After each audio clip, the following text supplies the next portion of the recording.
રામ રામ બધાને. કેમ છો? બધા મજામાં જ હશો. તો આપણે આજે વહેલા ઉઠી ગયા છીએ અને આપણે નહીં લીધું છે.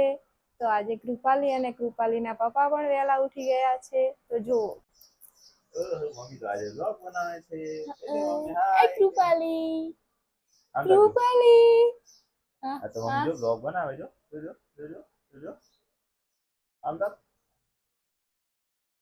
કૃપાલીને પપ્પા રમાડી રહ્યા છે અત્યારે. આ તો વહેલા ઉઠી ગયો 5:30 ને આ પણ તો 100 વાગે હું એમ કે મારું શરીર કાંટે આવ્યું. હું તો 5:30 ઉઠી. 100 વાગે મારા હાથમાં આવી ગઈ કૃપાલી. અને તારને દીકરો નામ લેતી 7 વાગવા હજુ 6:30 પણ 7-8 વગાડવાના છો તમે માટે. હજી તો મોટું જવાનું દશામાં. આજ તો દશામાનો છેલ્લો દિવસ, વ્રતનો છેલ્લો દિવસ. તો જોઈએ મમ્મી શું બનાવે છે. તો મમ્મી બનાવી રહ્યા છે. શું બનાવો તમે? લાડુ બનાવો છો?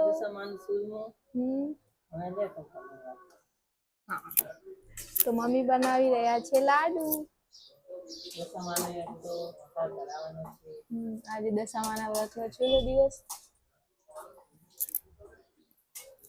તો આપણે હજુ નહીં આવ્યા છીએ. તો આપણે હજુ તૈયાર થવાનું બાકી છે અને આપણે હજુ પૂજા કરવા જવાની છે. તો મળીએ આગળ. તો ફાઇનલી આપણે નહીં ધોઈને આવી ગયા છીએ ઘરમાં મોટા ભાઈના. હમણાંથી ઉપર વ્લોગ સ્ટાર્ટ કરવાની બહુ મજા આવે. અને આજ તો વ્લોગ તમને ખબર જ છે કે મોટું સ્ટાર્ટ કર્યો હતો. મારે ખાલી વચ્ચે એડ થવાનું હોય એવું છે, કારણ કે મોટું વ્લોગ ચાલુ કર્યો હતો. અને ફર્સ્ટ વ્લોગ મોટું ન હોય તો લાઈક કરજો, ચેનલ પર ન હોય તો સબસ્ક્રાઈબ કરજો અને કોમેન્ટ કરજો કે મોટુંનું સ્ટાર્ટઅપ તમને કેવું લાગ્યું. કારણ કે હજુ હું બ્લોગ એડિટ કરીશ ત્યારે ખબર પડશે કે મોટું બ્લોગ જેવો બનાવ્યો. તો બસ આવું કંઈ કહે ને આપણે સવારમાં આવી ગયા ધાબા ઉપર. તો નીચે તો ચા મૂક્યો ને એનું કારણ એક જ છે કે મોટું જવાનું છે આજે દશામાના દર્શન કરવા અહીંયા કારણ કે આજ 10 દિવસ પૂરા થઈ ગયા અને થાળ ધરાવવાનું ને એવું બધું, એટલે આજ ચા મૂક્યો જ નહીં. એટલે હું ધાબા ઉપર આવી ગયો ચા પીવા. તો ચા આપણો ઉપર છે આજ, ચા નાસ્તો બધો. તો ચલો ચા નાસ્તો કરી લઈએ. તો ફાઇનલી આપણે ચા પીવા આવી ગયા છીએ અને ચા પીવાનું ચાલુ કરી દીધું હોય. ચા મસ્ત બની ગયો છે. તો આજ નાસ્તો બાસ્તો કંઈ કરવાનો થતો નહીં, કારણ કે મફતનું કોઈ બધું દે ના કરવાનું, મફત નહીં આવતું. તો પાર્ટી તો હાલી નહીં, પણ વાંધો નહીં આવે. ચામાં આપણે પતાવી દઈએ બધું, બરાબર ને? એ ચીકા શું ખાઈ ગયા આમ દાખો આવે તો બિસ્કિટ અહીં આવે તો ગાંઠિયા ખાય રહો ડૂસી રહેશે. આપણું જ છે બધું અહીંયા, નહીં આપણે પકડીને આપવાનું. હો બધી ખાઈ લો શાંતિ. તો ચલો હવે ચા પી લઈએ આપણે. તો ફાઇનલી આપણા રોટલાનો સમય થઈ ગયો છે અને આપણે રોટલાનો વહીવટ કરી નાખ્યો હતા. તો આપણે ખાઈ લીધું, કારણ કે મોટું ગયું હતું માતાજીને થાળ ધરાવવા. તો એ થાળ ધરાવીને આવી તમારી પાસે ખાઈ લીધું, કારણ કે મારે 1-2 કલાક જ મારી પાસે ફ્રી નહીં હોતો એટલે.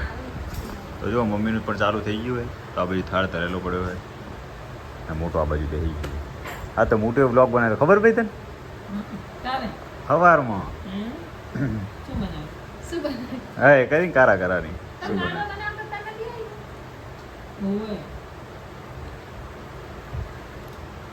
લાડવા મમ્મીએ બનાવ્યા, બહુ મસ્ત બનાવ્યા. સવારમાં જ લાડવા બનાવ્યા ને ભાઈ.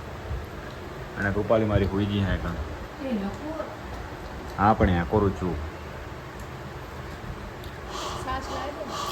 એટલે સાસ ના ખવાય બહુ, તાર ના ખવાય સાસ બહુ ને ભાઈ, છે ને? પેલા મને થોડુંક ખવડાવો પછી તમને ખવડાવો, એવું વાળી વાત છે. છેટી લાવવાનું આવો બધો ટાંપા ને બાપા બરાબર. તો આના કરતા જે છેલ્લા દિવસથી આપણો દશામાનો 9 દિવસ ને 10મો દિવસ. તો દશામાને 10મો દિવસ થઈ ગયો છે અને આજે એમનો છેલ્લો દિવસ છે. અને કાલે તેમને શું કહેવાય પધરાવા જવાનું હોય ને? હા પધરાવા જવાનું હોય. એટલે આજ તો એમ કે કૃપાલીની મમ્મીને જાગરણ કરવાનું હોય અને મારે જાગરણ કરવાનું નહીં થતું. આપણે હોઈ જવાનું, કારણ કે કૃપાલી દરરોજ આપણને જાગરણ કરાવે. આપણા માટે કોઈ નવીની વાત નહીં. તે આજે કરવાનું જ છે. તારા માટે નવીની વાત છે, બાકી મારા માટે નવીની વાત નહીં.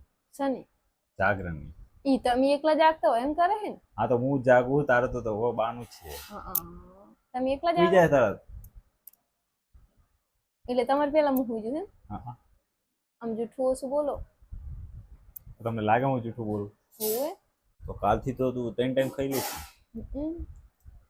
ના કે તું 3 ટાઈમ તો ખાઈ જ લેતી હતી. પછી 3 ટાઈમ નહીં ખાતી, અત્યારે શું ખાતી? એ તો ઓલું ફરારનું નામ ને પછી બેહી જાય ને પછી તો કે ઊંચા ખાતી હતી. એમ વેફરે પેટ ભરાય ને? સાચું કહેજો, તમે જ કોમેન્ટ કરજો કે વેફરે પેટ ના ભરાય. ના. 3 ટાઈમ વેફર ખાય, કેવડો ખાય? કોણ બા 3 ટાઈમ વેફર ખાય હે? હોય તો એ તો હું ઘરે હોતો નહીં એટલે. તે ઘરે રહેવું પડે ને. ના કે તો મને તરત હું તાર પ્રૂફ આલ દઉં કે ભાઈ આ વડે જો કાગરિયા આમ ને તેમ ને બધું. તે કાગરે જુઓ બાર કચરા પેટી પડી જોયા. આવો એ તો નાટક તમે કરશો પછી જો હું એના ઓલે વેફર લાવ્યો તો વેફર એટલે વેફર શું કહેવાય ને, હા સિંગ લાવ્યો તો સિંગ તો તે ખાધી જ નહીં. મને ભાઈ જ નહીં.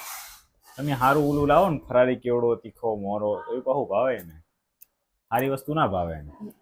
તમે એના હારું આવે કે પછી કેવા તેલનું તરેલું હોય ને એવું બધું હોય. તો આ સિંગદાણા કેવા તેલમાં તર્યા છે? સિંગદાણા ચા તર્યા છે વેફર શેકેલી છે. શેકેલી સિંગ તો શેકેલી આવે ને. તારા માટે હું સ્પેશિયલ આવે એના માટે હું મોટો ખર્ચો કરીને લાવ્યો વેફર તો એને ના ભાઈ. તમે જ ખાધી ને? હા સાચું કીધું ને. તો પછી મારે તો ખાવે ને, નાખી તો ના દેવાય ને, મફત થોડી આવે. હા આજને આજ લાયા ને આજને આજ નાખી દો કે. આ તો પણ નાખી દઉં તને ખબર તો મારું કામ કરશે. એમ કહેતા નહીં હું મારું લઈ લાયો. એવું કઈ નહીં મોટું.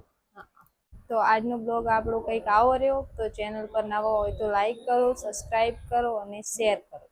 તો ચલો મોટું તો કહી દીધું પણ હું પણ કહી દઉં. તો ચેનલ પર ન હોય તો સબસ્ક્રાઈબ કરજો અને લાઈક કરજો અને કોમેન્ટ કરજો તો ભૂલતા નહીં. કારણ કે મોટું આજ પહેલી વખત બ્લોગ બનાવ્યો તો એના હાથેથી. તો બ્લોગ કેવો લાગ્યો કોમેન્ટ કરજો. તો ચલો ફરી મળીશું એક નવો બ્લોગ સાથે. ત્યાં સુધી આવજો, બાય બાય, ટાટા.